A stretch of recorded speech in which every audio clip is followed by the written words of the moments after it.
Our next session is also with event organizers. This is basically the event organizer part of the track.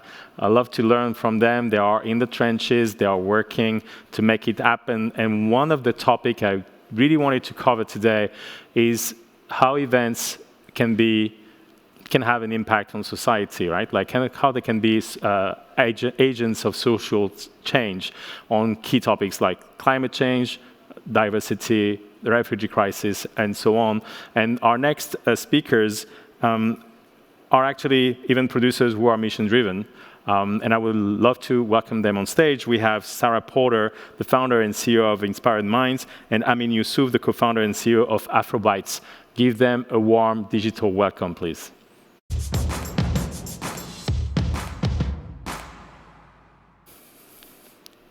Hi. Hello. Hi, how are you? Good to see you. Hi, Sarah, how are you? I'm okay, yeah, good, thank you. Well, thank you for joining us. I'm sorry I'm a bit late, I don't like it. I'm an event organizer as well myself, so I'm sorry about that. Let's go straight into this, right? Can I get a quick intro about each of you and the type of platforms and events that you've been running? Sarah, please go first.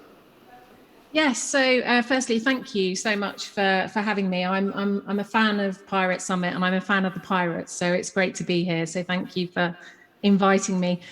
So my name's Sarah Porter. I'm the founder and CEO of Inspired Minds, and we are a global community of around 200,000 people that work on artificial intelligence and emerging technology.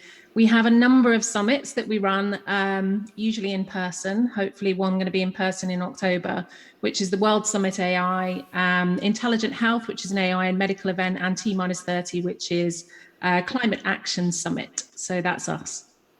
Thank you. Ammin, what are you doing at Afrobytes? Hi, my name is Ammin. I'm the co-founder of Afrobytes and another initiative called The Colors. Afrobytes is a bridge between the African tech innovation ecosystem and the rest of the ecosystem. And we used to do physical events, less so last month, but we will return physically next year. And we have an event with The Colors in November at Station F. Thank you. Ammin, can you tell us a bit more about those sort of new platform and experiments that you've done in the past year and a half? To get a sense of what type of test and learns you did in the past year and a half. Oh, actually, when the crisis started, I was just observing what other people were doing first, because I think that it's very complicated to do an online event. It's very complicated.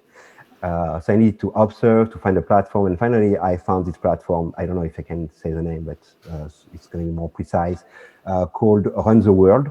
Okay, and from that platform we started small events, and we did a big one in May, larger scale.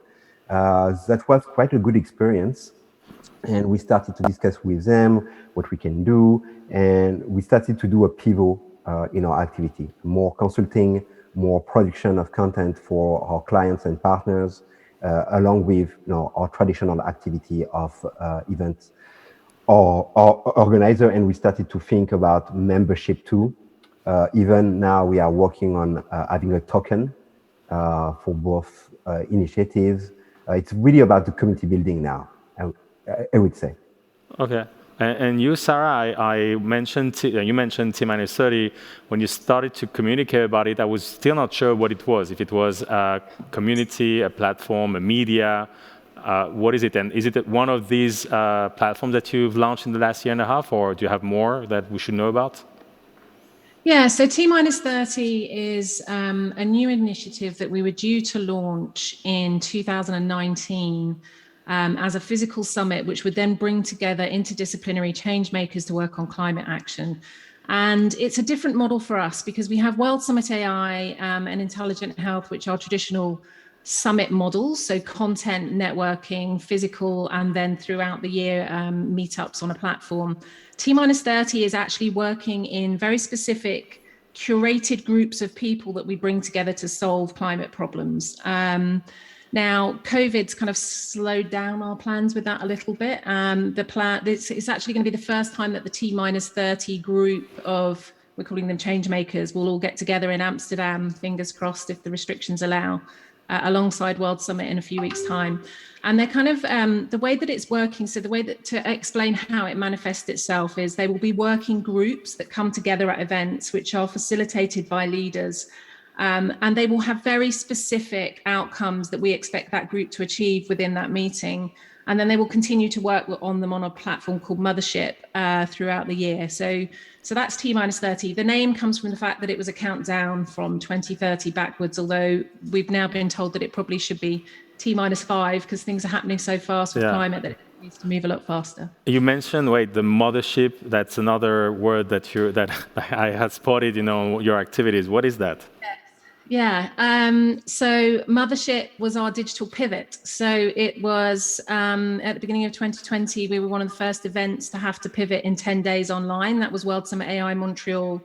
And at the time, we didn't really I think a lot of event organizers didn't really know what to do and what platforms to use. And what became apparent is that there was a real challenge in recreating events online, and we decided not to do that. So what we decided to do is dissemble what we do and the value that we offer our community with our events, and offer a combination of on-demand content via an app, live content with webinars and very topic-specific discussions, and then B2B meetings and facilitated table talks, which happen all on this one platform. So Mothership was this idea of bringing together our community on a platform, which was an app where they could do all of those different things. It's tech-wise, it's still in progress. It's not perfect, and it's something that we're working on and iterating all the time, but it's where we bring everybody together. Got it. Thank you. That's probably one of the difference between both of you. I know that, you've been sort of experimenting, but using kind of always the same platform, right? Like using the different capacities of that platform that you master and trying to see, okay, what formats, what concept, what business models works, and try to iterate from that. And in your case, Sarah, you also kind of put the toes in the water, like the testing different tools and other solutions, right? Yeah, we have. Yeah, sorry, go, Ammin. Please, no, sorry. Yeah. Oh, okay. Yes, we did that. For example, a very concrete example is apart from the colors, which is a very important project for us. We started to launch a brand called Pitch My Country. Yeah. Oh. And Pitch My Country, we had a test of this concept in May. We worked with the Moroccan ecosystem. It worked well. We did physically before, we had some tests, but this one worked well. And now we are trying to do it again during the Dubai Expo. Basically, it's kind of virtual learning expedition. Let's make it simple. And when you create locals and you connect them with people who really want to know what is happening in a country, and especially in Africa, which is not very easy to know about. Got it, thank you. I want to know a bit more, actually. If you want to continue, and we slide in the topic of being mission-driven, that's something I want to share with the audience today. Tell us a bit more, maybe about the colors, actually, one of the brands or concept that you run, about the work you do to support underserved founders in favor of diversity and technology. Tell us more about this work that you make. And also, I was wondering, because that's something we discussed already in the past, how does it work when it comes to sponsors? Like some of the things that you both do, I'm wondering, how do you make them, financially viable, right? So please, can you continue and tell us more about maybe the colors in particular? Yeah, sure. So the colors, our focus is it's about cosmetics and perfumery industry. Why we chose this? Because it's very linked to African agriculture, because it's natural. And when you talk about some ingredients like the cocoa or the moringa or whatever, it's agriculture at the end of the day. So we had a lot of knowledge of what is happening on the ground, like the value chain, the logistics, so we can add more than just talking about the cosmetics. That's one thing. The second thing is that it was very important for us to choose a topic where we could have a lot of women as entrepreneurs. And that's certainly a sector where we find a lot of expertise with women, and I'm talking here about people doing PhD, because this is science. You see the cosmetics. It's about being in a lab. So it's very interesting, and it's probably the first time you have a platform dedicated to, I would say, multicultural transformation of an industry. This is what we are trying to do with the colors. Thank you. I mean, and a total different topic that you, Sarah, have been supporting, working on in the past.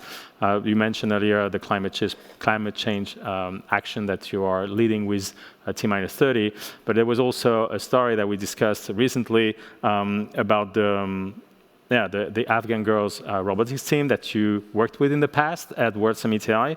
I want to know a bit about the background story and kind of what happened in the last few weeks. And thank you for being with us today. I know that it was really stressful for you. I don't know if you want to go too much into the details of this, but please let us know why World Summit AI and Inspired Minds have this type of action and commitment to support these women. Okay, so I think to take a step back from that, to put it into context of how I've ended up in the situation in the last 2 weeks where I've been assisting the Afghan team.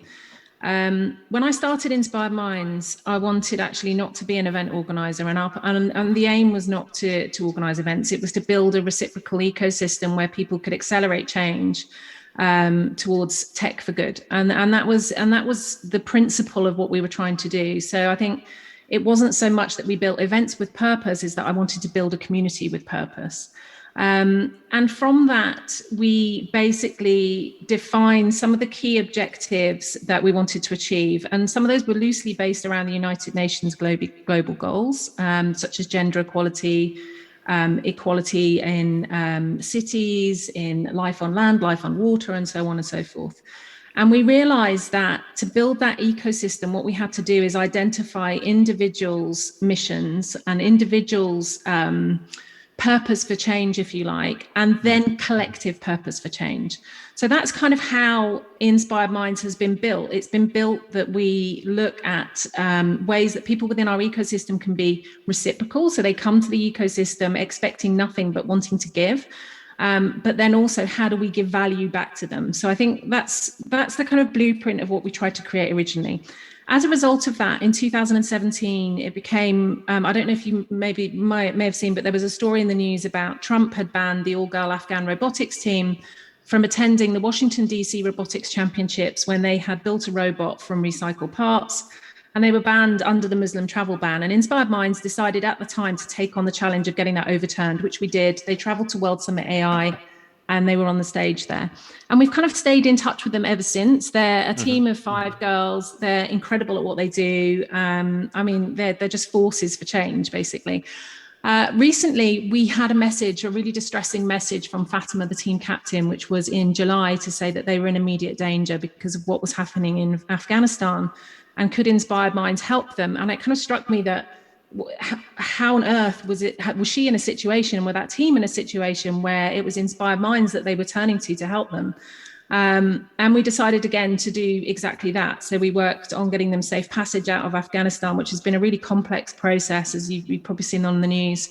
And we ended up also helping to bring together a team of people, because it wasn't just purely Inspired Minds that did this, but a team of people from within our community. So that's heads of government, heads of tech companies, NGOs, people, humanitarian aid workers, that we managed to assimilate into a group of people that have worked probably day and night for the last 30 days, but specifically in the last 7 days in evacuating 72 people from Kabul airport.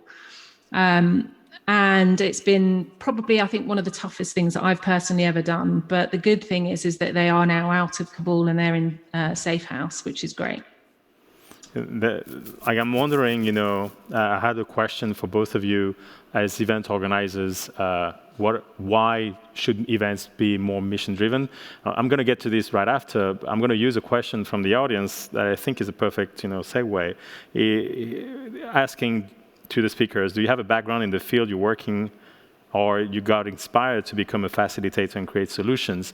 And I feel that this question, and for you, Sarah, specifically, is like, okay, so as an event organizer, you know how to handle complex situations and handle like let's say, I know it's very different, but emergencies, right? Is it the type of skills that make you kind of driven also to solve this type of crazy things? Like, how do you take these girls out of a country, like, what we're saying in the news? Yeah, that's a very good question. Yeah.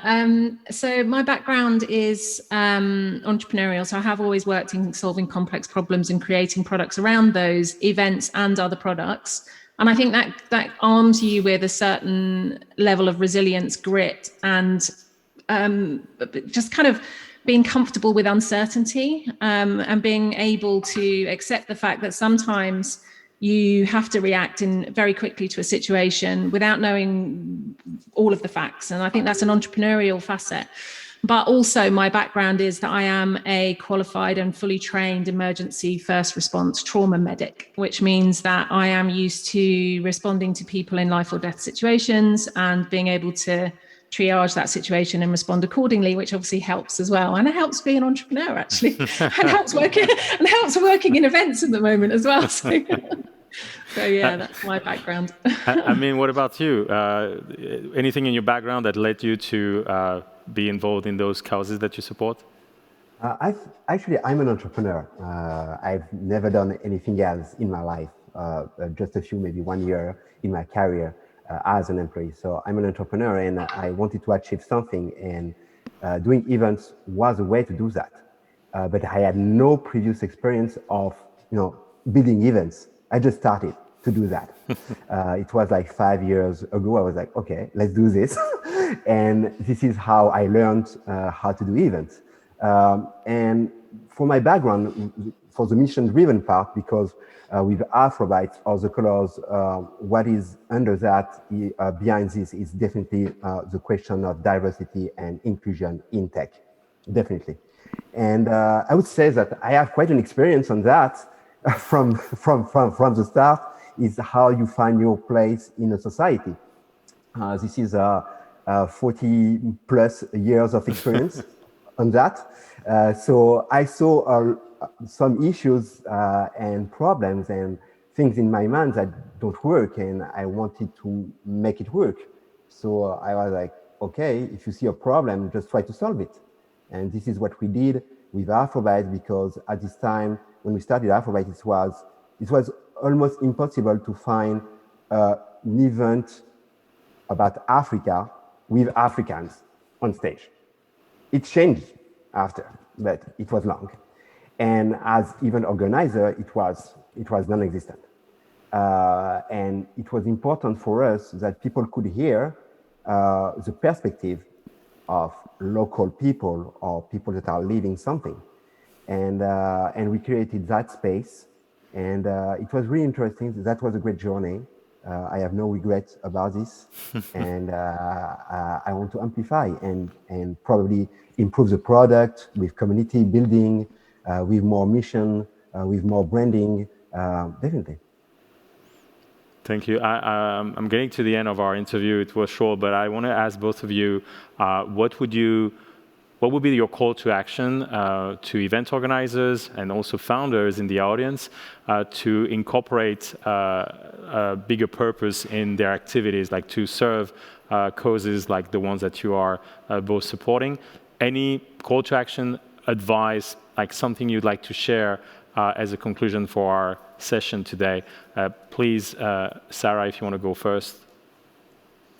Yeah, sure. So I would say the thing so for us, 12 months ago or 18 months ago, however long it is when the COVID pandemic hit us as a business, there were people that were messaging me saying, oh, I'm so sorry. This is the end of Inspired Minds, and wasn't it a great journey?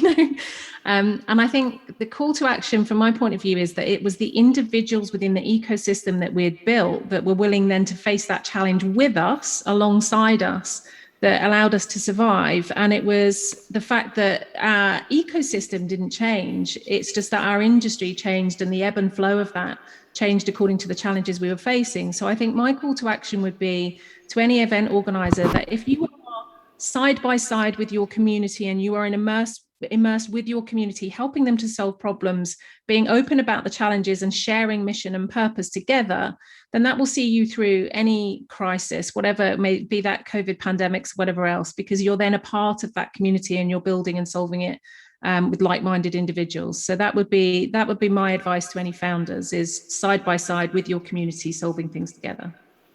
Community is the key word here. Ammin, what is your advice? Community is a key word, definitely. I adopt this. I would say simply that look at what you've done. You have built something along the year, a strong network I've seen and hear, and maybe watch a lot of very talented people.